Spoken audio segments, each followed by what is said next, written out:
From New York, this is Democracy Now! These interviews and pieces of evidence reveal a deeply disturbing yet clear picture. Governor Cuomo sexually harassed current and former state employees in violation of both federal and state laws. New York Governor Andrew Cuomo sexually harassed at least 11 women, touching and kissing them without consent. This according to a damning investigation by New York Attorney General Letitia James. Cuomo defended himself against the allegations with a video message.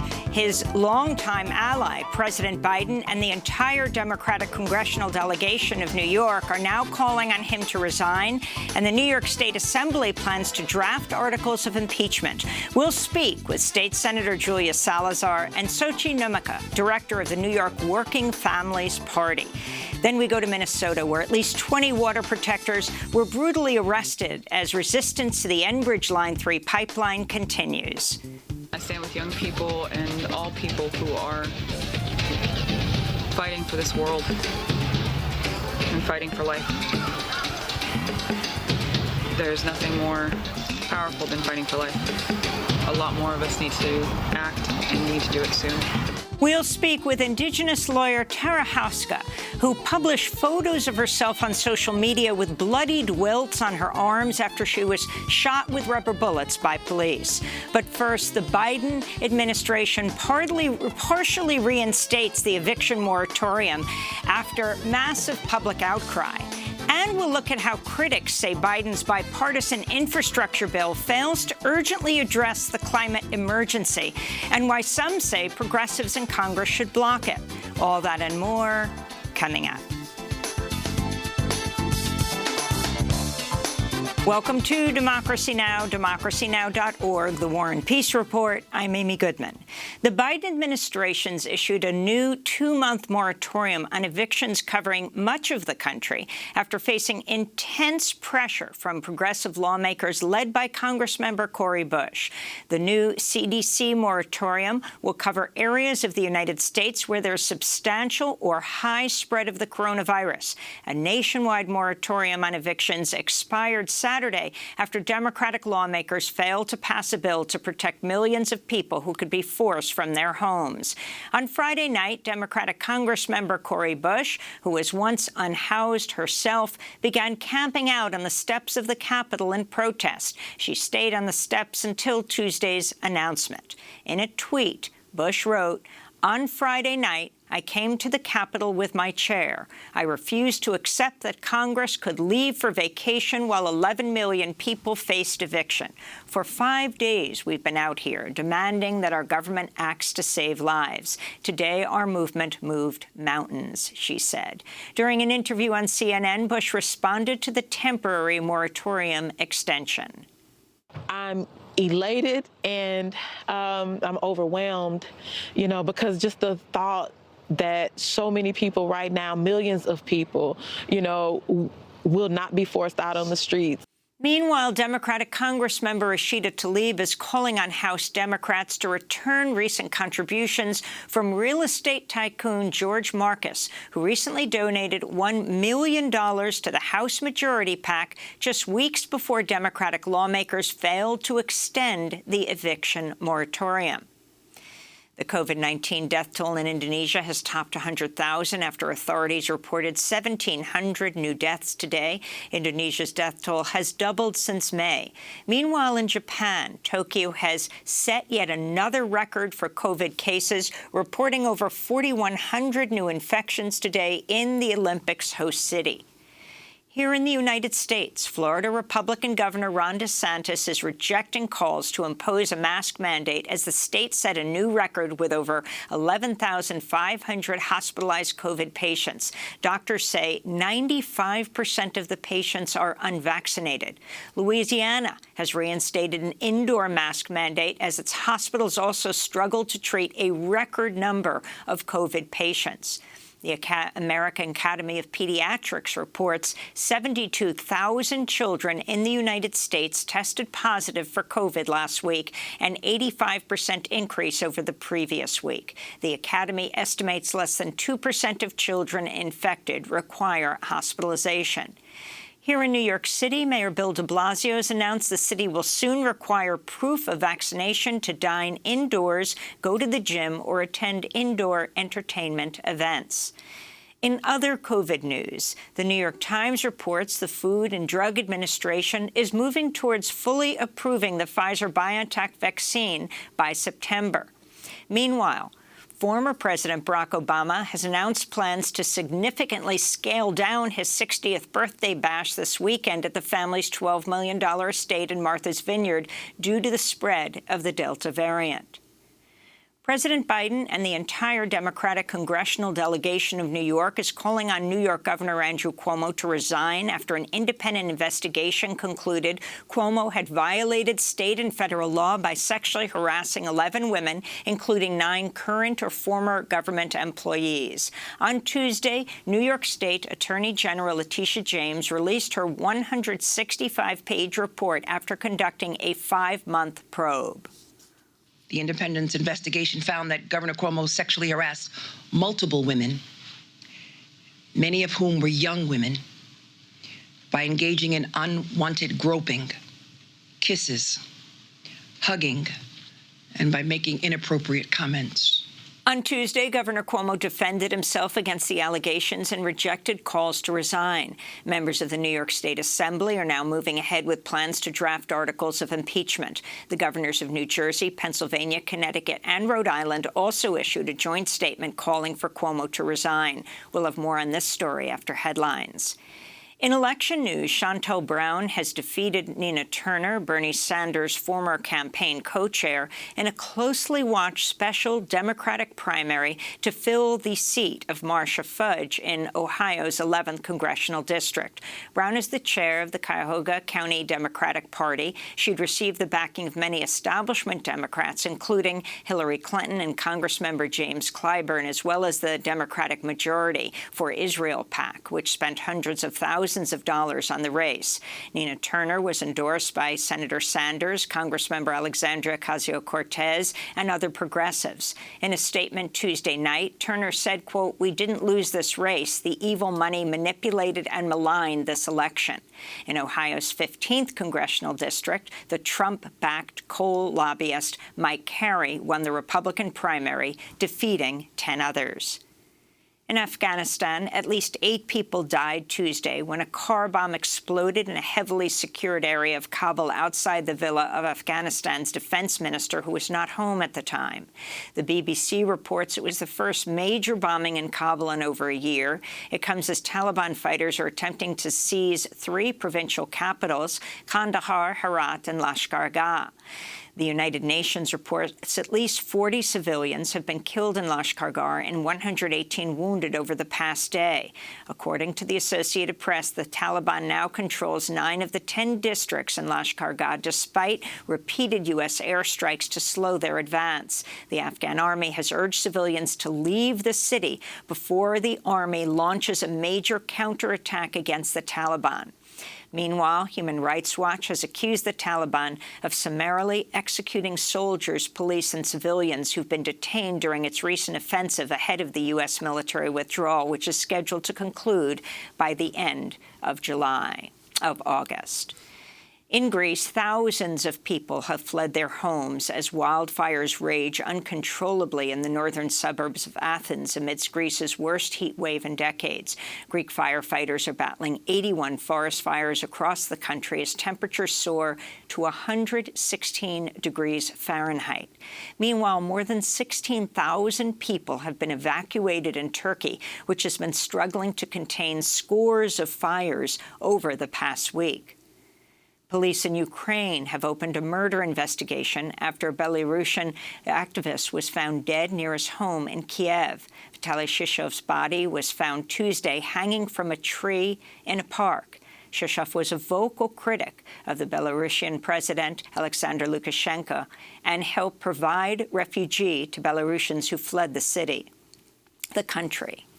Lebanon is marking 1 year since the devastating explosion at the port of Beirut killed 218 people, injured 7,000, and destroyed or damaged 300,000 homes. Lebanon is now facing its worst economic crisis in history. Meanwhile, no one in the political leadership has been held accountable for leaving over 2,700 tons of highly explosive ammonium nitrate fertilizer unattended at Beirut's port. A new report by Human Rights Watch implicates senior Lebanese officials for failing to protect the public. Culpability for the explosion still rests with those officials who knew the ammonium nitrate was being stored at the port in an unconscionable and dangerous manner and failed to do what was within their authority and under their responsibility to secure or remove it.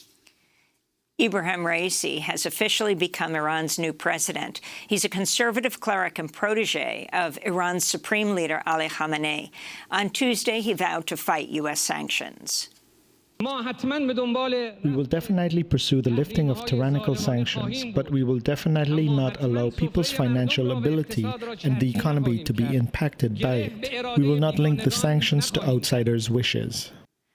In Texas, a federal judge has temporarily blocked Republican Governor Greg Abbott from carrying out an executive order that restricted asylum seekers to traveling only with law enforcement officials and directed state troopers to stop vehicles suspected of transporting migrants. Immigrant justice organizations and others have often helped transport asylum seekers who are released from custody to their final destination. Abbott's executive order is blocked until next week, when another hearing is scheduled. And Missouri's Republican Governor Mike Parson has pardoned the wealthy white St. Louis couple who brandished guns at peaceful Black Lives Matter protesters who marched by their mansion last year. Mark and Patricia McCloskey were originally charged with felonies, but later pleaded guilty to misdemeanor charges. And those are some of the headlines. This is Democracy Now!, democracynow.org, The War and Peace Report. I'm Amy Goodman in New York, joined by Democracy Now! Co-host Juan Gonzalez in New Brunswick, New Jersey. Hi, Juan. Hi, Amy, and welcome to all of our listeners and viewers across the country and around the world. Well, your New York Governor Andrew Cuomo sexually harassed at least 11 women, including touching and kissing them without consent and making inappropriate remarks. Those are the findings of a 5-month investigation led by the Office of New York Attorney General Letitia James, who announced the results of the probe on Tuesday. These interviews and pieces of evidence reveal a deeply disturbing yet clear picture. Governor Cuomo sexually harassed current and former state employees in violation of both federal and state laws. The independent investigation found that Governor Cuomo sexually harassed multiple women, many of whom were young women, by engaging in unwanted groping, kisses, hugging, and by making inappropriate comments. Further, the governor and his senior team took actions to retaliate against at least one former employee for coming forward with her story, her truth. And Governor Cuomo's administration fostered a toxic workplace that enabled harassment and created a hostile work environment where staffers did not feel comfortable coming forward with complaints about sexual harassment due to a climate of fear and given the power dynamics. Hours after the report's findings were announced, Governor Cuomo defended himself against the allegations. He rejected calls to resign, saying his habits were part of the way he was raised. As he spoke, pictures on the screen showed him embracing people. I do it with everyone, black and white, young and old, straight and LGBTQ, powerful people, friends, strangers, people who I meet on the street. One of the 11 women accusing Cuomo of sexual misconduct, his former aide, Charlotte Bennett, demanded his resignation Tuesday. In an interview on CBS News with Norah O'Donnell, Bennett was asked about Cuomo saying in a statement he'd asked Bennett questions he doesn't normally ask people because she's a survivor of sexual assault. I think he still thinks that victim blaming is an effective means to negate the facts, but I think it's just more embarrassing for him than it is actually effective. The governor admitted that he asked you questions that he doesn't normally ask people because you told him you're a survivor of sexual assault. Do you think he's gaslighting you? Absolutely. The entire New York Democratic congressional delegation is now calling on Cuomo to resign, as well as President Biden, who was asked about his longtime political ally on Tuesday. Are you now calling on him to resign? Yes. And if he doesn't resign, do you believe he should be impeached and removed from office? Let's take one thing at a time here. I think he should resign.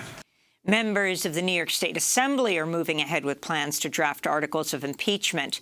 This probe was civil, not criminal, but the district attorney in Albany has requested the materials from the report and encouraged other survivors to come forward. For more, we're joined by two guests. Julia Salazar is New York State Senator for the 18th District, and Xochitl Nemeka is director of the New York Working Families Party. They co-wrote a piece for Jacobin earlier this year headlined "Andrew Cuomo's reign is over. Now it's the left's turn." We welcome you both to Democracy Now! So much has happened in the last 24 hours with the release of this report. Again, it is civil, not criminal, but now the Albany prosecutor is looking into possibly bringing criminal charges. You're state senator, Julia Salazar. Can you talk about what's happening in this legislative body? An impeachment would happen in the Assembly. And what's different about, for example, the impeachment of Clinton or the impeachment of Trump, that according to New York state law, Cuomo would have to step aside during the trial, and lieutenant governor would become the governor. But talk about all of the charges and your reaction to the report. Yeah, so several months ago, the Office of the State Attorney General, Letitia James, began the investigation, which concluded with the report that her office issued yesterday. But concurrent with the Attorney General's investigation has been the investigation in the State Assembly that was also initiated in the spring, an impeachment investigation in order to ultimately produce articles of impeachment, which have not been drafted yet. But the State Assembly is looking at not only the sexual harassment allegations against Governor Cuomo, which have been substantiated in the Attorney General's report, but additionally, the investigation is focused on the governor's office concealing the deaths of many New Yorkers in nursing homes due to COVID-19, in part as a result of an order that was issued by the Department of Health in 2020 during the peak of the pandemic.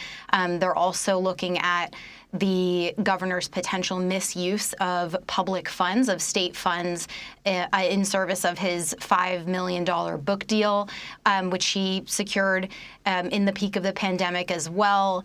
They are looking at additional allegations against the governor, and any one of these alone would potentially be grounds for impeachment, and including any one of the 11-plus allegations, sexual harassment allegations that have been substantiated. But it really doesn't look good for Governor Cuomo. When the Assembly drafts articles of impeachment and votes, a simple majority is needed in the Assembly in order for the impeachment process to move on to the Senate, in which case there would be a high court of impeachment, which includes all sitting senators except for the Senate Majority Leader, due to the Senate Majority Leader being second in line of succession, and the 7 judges on the state's highest court, the Court of Appeals, and that would make up the impeachment court, which would need a 2/3 majority in order to impeach Governor Cuomo and remove him from office. And Senator Salazar, what is your personal reaction to the report, especially the findings of the toxic work environment that the governor had in his office, which for many politicians, there was a toxic environment throughout state government as a result of Andrew Cuomo's methods of operation. And you personally have witnessed some of that. Could you talk about that? The report is devastating and it is disturbing, and unfortunately it's not surprising to anyone who has spent time in Albany. The governor has threatened people. There are numerous reports about this. He has threatened members of the press. He has threatened legislators. I personally, as a state legislator, have always sought to avoid direct interactions with the governor out of fear. A lot of legislators are in constant fear of retaliation by the governor if they speak out against his political agenda or speak out about his behavior. And so unfortunately, this is unsurprising to those of us in Albany. And there were many of us as early as February and March who have been calling for the governor to be impeached and for him to resign, which are not mutually exclusive, of course. We still are demanding that the governor resign and that we move forward with an impeachment trial. I wanted to ask Soshi Namaka of the Working Families Party. The Assembly obviously has to take up articles of impeachment, but Carl Hastie, the Speaker of the Assembly, has not exactly been a profile in courage in the past. What's your expectation as to how this will unfold in the Assembly? Thank you, Juan. I think what we've heard and what we've seen from Assembly leaders across political stripes, up and down different geographic corridors of New York State, is that Assembly members are saying with one voice, we must proceed with impeachment. And so Speaker Hastie is someone who does really listen to and look to his members. That unequivocal and clear demand must be heard and met. As Senator Salazar said, Governor Cuomo resigning and being called to resign does not negate the responsibility that the Assembly has to take forward this charge of impeachment. The list of violations that the governor has undertaken over the past 2 years is a stain on New York's history. We have to move forward, and the Assembly must hold on to the power that they have and move forward to remove the governor from office as swiftly as possible. I wanted to comment on the front page of the Times. It has a banner headline, Cuomo urged to quit after damaging report. And then it quotes the women in their own words, some of those 11 women from the 165-page report that was issued by Letitia James, the Attorney General. But the report was carried out by two very well-respected prosecutors, particularly well-versed in issues of sexual assault and sexual abuse. It starts with Executive Assistant number 1. I knew I could feel him pushing my body against his and definitely making sure he could feel my breasts up against his body, and was doing it in a way that I felt was obviously uncomfortable for me, and he was maybe trying to get some sort of personal satisfaction from it. Trooper number 1, and this is particularly significant, his security detail, a woman on a security detail, saying, I remember just freezing, being in the back of my head. I'm like, oh, how do I say no politely? Because in my head, if I said no, he's going to take it out on the detail, and now I'm on the bad list. She went on to talk about how he had touched her from her chest down to her private parts. He would run his hand along her body. And then there's Charlotte Bennett, the former top aide to Mr. Cuomo, saying the way he was repeating, you were raped and abused and attacked and assaulted and betrayed over and over again while looking at me directly in the eyes was something out of a horror movie. It was like he was testing me. And then Lindsey Boylan, who is the former state economic development official, who said, I've been sexually harassed throughout my career, but not in a way where the whole environment was set up to feed the predator. And this in every interaction I had with the governor and the culture felt like it was all to feed the predator. Let me go to Charlotte Bennett, who I quoted before, who told CBS News anchor Norah O'Donnell that the governor repeatedly made inappropriate comments to her, including questions about her experience as a sexual assault survivor. He asked me if age difference mattered.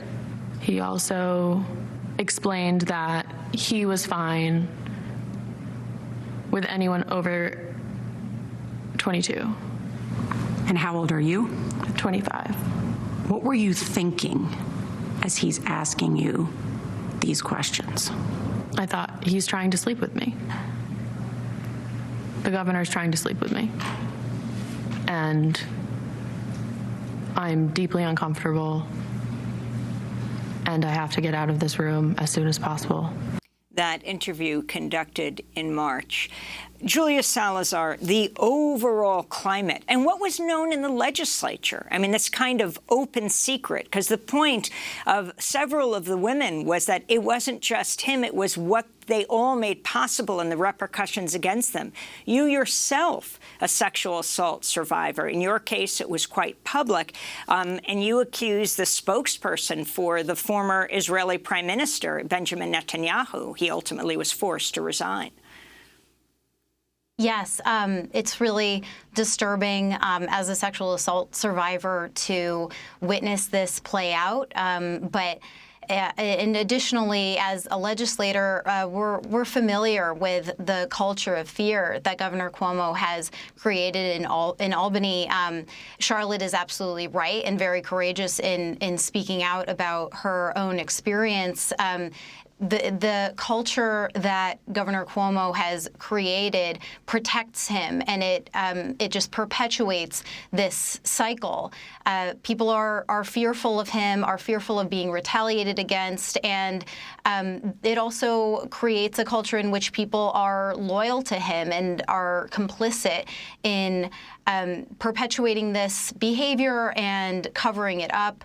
I know, in my own experience, I was essentially coerced into publicly speaking about being sexually assaulted when it was during my state Senate campaign in 2018, when a hostile reporter from the Daily Mail contacted me and said that they knew about it and they were going to publish it. And I then was forced to speak about it publicly. And thankfully, several other women within an hour of me having to speak about being sexually assaulted by the spokesperson for the Israeli Prime Minister, they came forward and they said, this man is a sexual predator.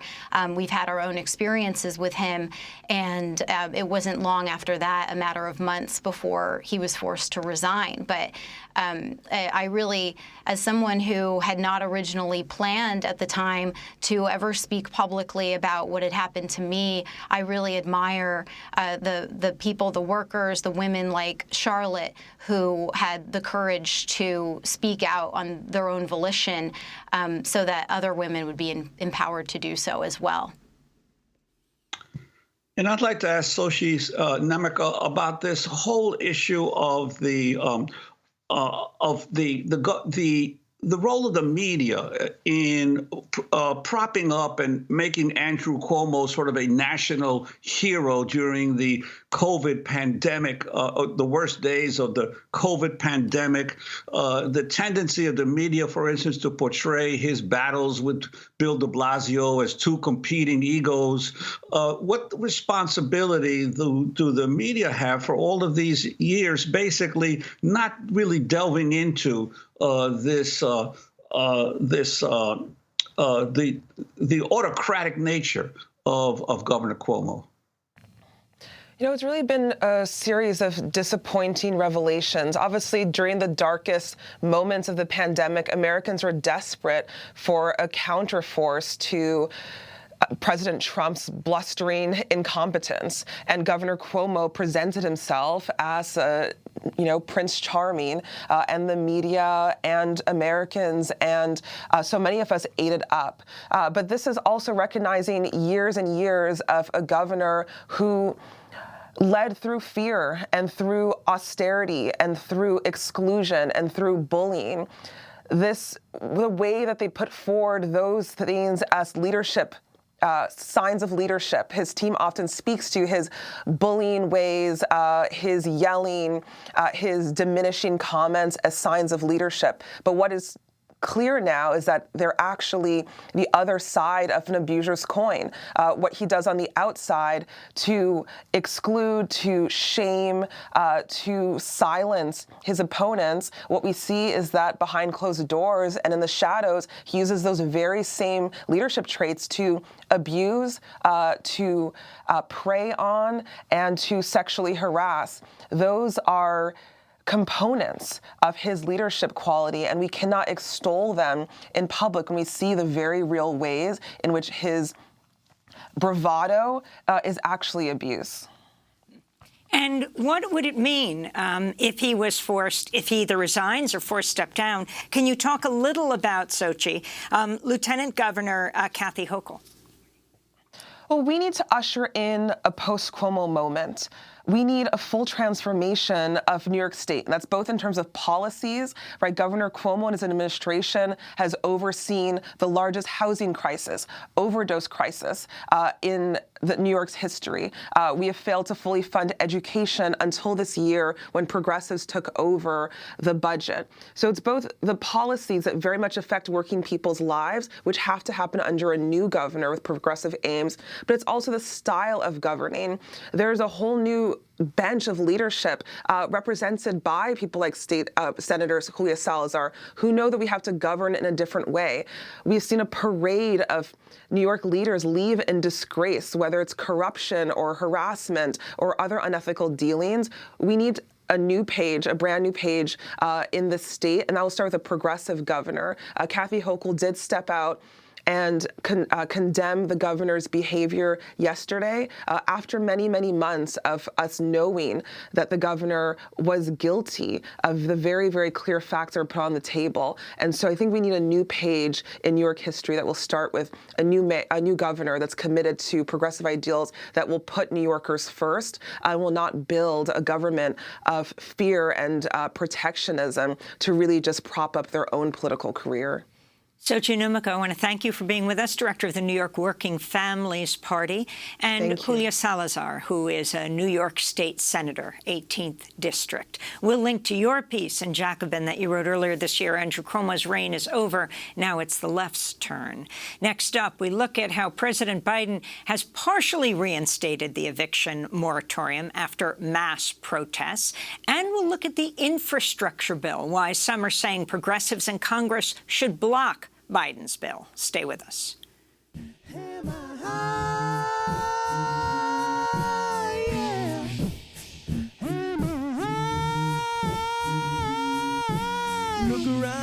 Look around, all you see is me up in the streets. Look around, all you see is me up in the streets. Look around, all you see is me up in the streets. Look around, all you see is me up in the streets.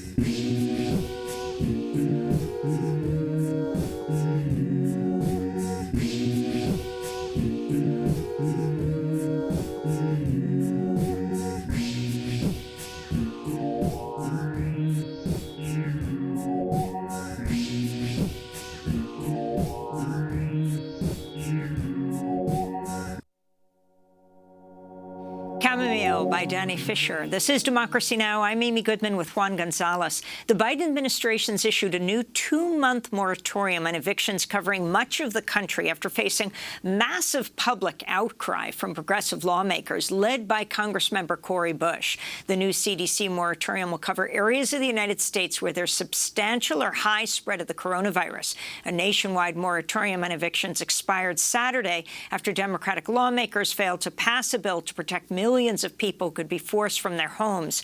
On Friday night, Democratic Congressmember Cori Bush, who was once unhoused herself, began camping out with others on the steps of the Capitol in protest, staying until Tuesday's announcement. In a tweet, Bush wrote, "On Friday night, I came to the Capitol with my chair. I refused to accept Congress could leave for vacation while 11 million people faced eviction. For 5 days, we've been out here demanding that our government acts to save lives. Today, our movement moved mountains." During an interview on CNN, Bush responded to the temporary moratorium extension. I'm elated and I'm overwhelmed, because just the thought that so many people right now, millions of people, will not be forced out on the streets. Meanwhile, Democratic Congressmember Rashida Tlaib is calling on House Democrats to return recent contributions from real estate tycoon George Marcus, who recently donated $1 million to the House Majority PAC just weeks before Democratic lawmakers failed to extend the eviction moratorium. For more, we're joined by Branko Marcetic, staff writer at Jacobin Magazine, where his latest piece is headlined, "The Democrats' Eviction Moratorium Failure is Unforgivable." You wrote the piece before the announcement Tuesday. In a minute, we'll talk to you about the infrastructure deal, but the significance of the now eviction moratorium that's more targeted, but also the popular outcry led by Cori Bush, once unhoused herself. Yeah, I think it's a really important lesson. Obviously, there's a lot of pressure being put on the White House from congresspeople and the like, Pelosi and Maxine Waters apparently were calling the White House over the weekend, basically saying, hey, you need to do something about this. So there is an element of, some of that kind of more congenial work going behind the scenes. But I think it's really important also that the failure to actually do anything about the eviction moratorium, which the deadline was known about for a month at the very least. The Supreme Court basically said it would strike it down at the end of June. The failure to do anything about that caused such a big outcry and really fierce criticism among progressives and just ordinary people that I think that was also the other thing that helped push the White House to ultimately, despite saying we don't have the power to do anything and we don't want to risk a broader Supreme Court strike down by issuing another moratorium order, it pushed them to do it. And I think that's a really important lesson. We saw it also with the administration's walkback on the refugee numbers. That announcement when Biden said he was going to keep the refugee numbers basically at Trump's level, incredibly low level, the outcry forced him to backtrack. So I think the lesson here is people need to be willing to criticize this administration. People want the administration to succeed, but sort of treating them with kid gloves is not necessarily going to be the best way to get these kinds of progressive and just outcomes in policy. But Branko, I wanted to ask you, the criticisms of the administration clearly were needed, but I'm wondering, there were billions of dollars allocated in the previous COVID-19 bills for rental assistance, and most of this money has not yet been given out by the states. New York State has 160,000 people who have applied for rental assistance, and according to the New York Times, almost no one has gotten any money from a Democratic, supposedly liberal state. What's going on with the states giving out the money that's already been apportioned to help tenants? Well, look, I mean, real estate interests are powerful everywhere. It's not just at the national level. It's also at the state and local levels, perhaps even more so than at the national level. I mean, the other thing is that this was really enabled by the way that this rental assistance was designed. It was designed to delegate to the states, which, through history, through American history, one of the lessons is that when you delegate programs to the states to design and implement, it doesn't necessarily always mean that's going to be a failure or that it's going to be delayed or have problems.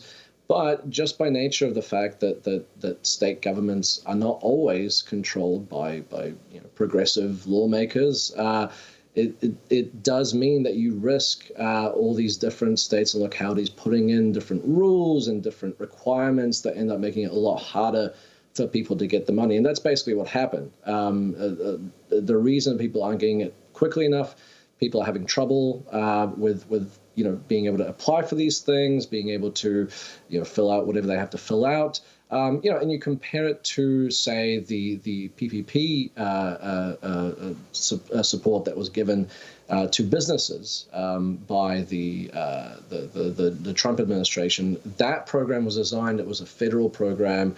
There was very minimal bureaucracy. It was meant to get money through the door as quickly as possible. And so I think that's a pretty key comparison there, where it shows you this idea, well, if it's business, well, then money has to go as quickly as possible. And you know what? If some people cheat the system, or people who are not worthy of this support end up trying to apply for it, then so be it. Whereas when it comes to renters, when it comes to ordinary working people, there's more suspicion. And so I think there's that antiquated mindset.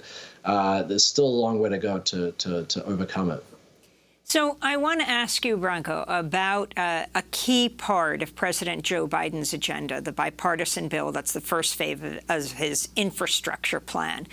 This week, the Senate is working on amendments to the Infrastructure Investment and Jobs Act, which calls for spending $555 billion in new money over 5 years on the country's roads, bridges, water systems, and broadband and the electric grid. But critics say the bill fails to urgently address the climate emergency. The Intercept reports it actually includes $25 billion in potential new subsidies for fossil fuels. The outcome of the bipartisan bill will set the stage for debate on Biden's much larger $3.5 trillion package, which Republicans strongly oppose, but would require a simple majority for passage through reconciliation. So you wrote a piece, Branko Marcetic, in Jacobin magazine, headlined, "Biden's infrastructure deal is terrible. Progressives in Congress should block it." And you also are the author of the biography of Biden, Yesterday's Man, The Case Against Joe Biden. But can you talk about the infrastructure bills as they stand now, and particularly the bipartisan one? What's been stripped out of it? As you say, a lot of the climate stuff. I mean, the bipartisan bill, by virtue of having to negotiate with Republicans, who, of course, are climate deniers and captured by corporate interests, including fossil fuels. Of course, they do not want a whole host of climate measures in there that are going to compete with those industries, or that will, eventually phase them out. So a lot of that stuff has been stripped down. The clean energy standard, which was meant to be one of the cornerstones of transitioning the United States electricity grid away from fossil fuels into renewable energy, that's out of the bill. The spending that was initially put in, the original proposal by Biden was to spend about $125 billion a year. That has gone out. There's still things in there, don't get me wrong. There's, I think, about $66 billion for passenger rail. There's investments in renewable energy and that kind of thing. So it's not nothing, but the numbers are substantially smaller than they were in the original proposal. And the issue there is, overcoming climate change requires a mind-boggling transformation of not just the energy system, but really the way that we live our lives, the way that we structure society. It requires a really, really massive investment of money to do this. Some groups, say the Roosevelt Institute, for instance, they estimate that you need about $1 trillion a year for the next 10 years at the very least to be able to do this. You've also got people who talk about the climate crisis and overcoming it as kind of a World War II style effort. Well, in 1945, the percentage of GDP that was spent for the war effort was about 37.5%. That original climate infrastructure bill was going to spend 1% of GDP per year. So that's the one that was more ambitious. This one is far, far, far less than that.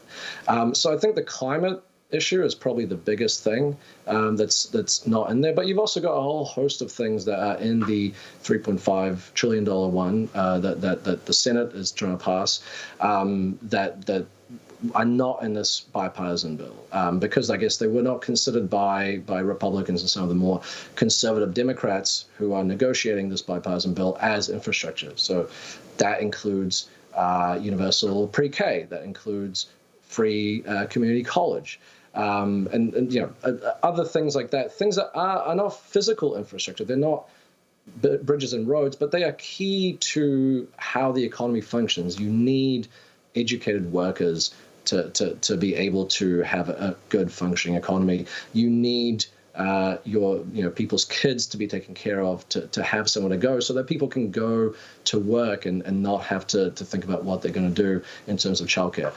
So all of those things are missing from the bipartisan bill. So, you know, if that is the only thing that gets passed, given the slim majorities, given the what's on the horizon in 2022, it's going to be very difficult for Democrats to actually hold the House and the Senate.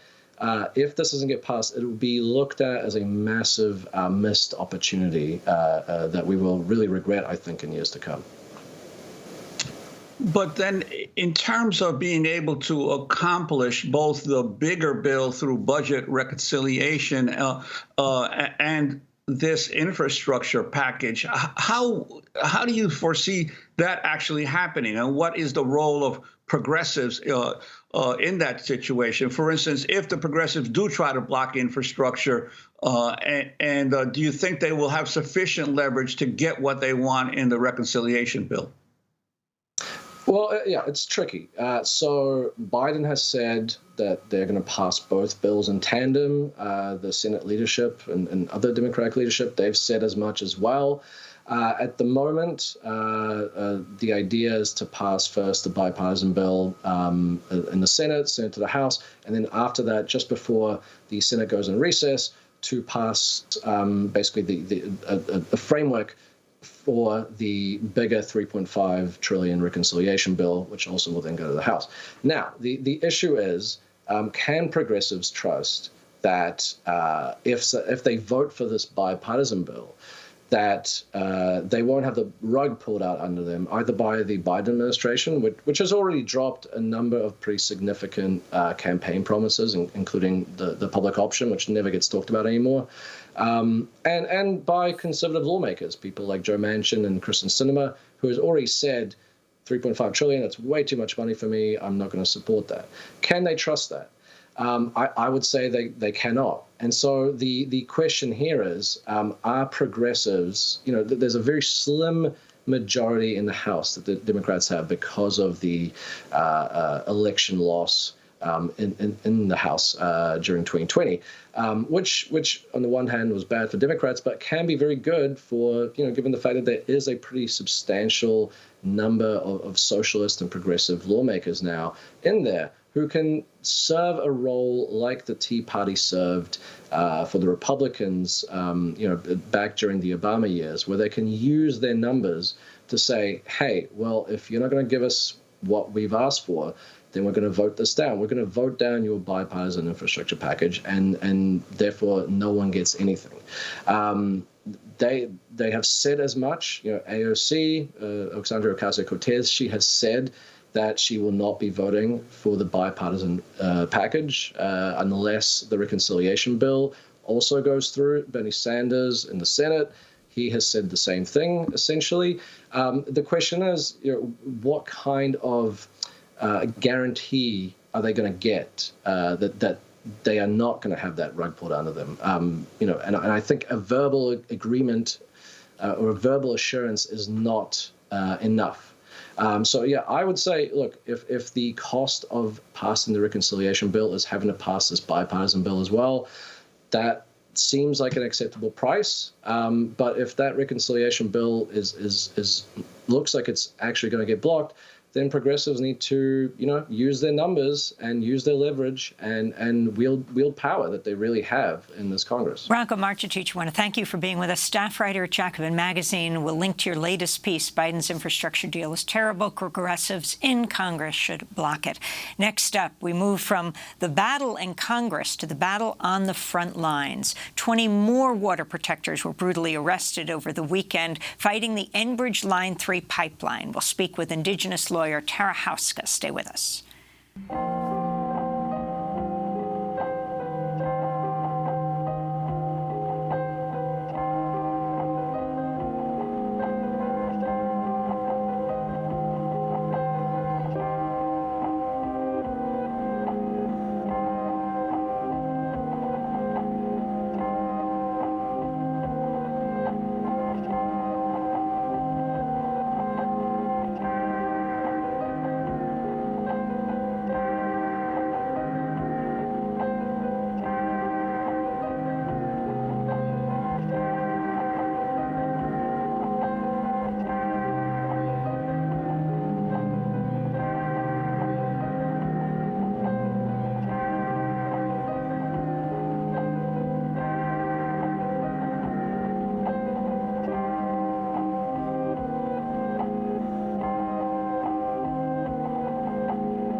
Four Damaged Lemons by Blonde Redhead. This is Democracy Now! I'm Amy Goodman with Juan Gonzalez. We end today's show in Minnesota, where at least 20 water protectors were brutally arrested over the weekend as resistance to the Enbridge Line 3 pipeline continues.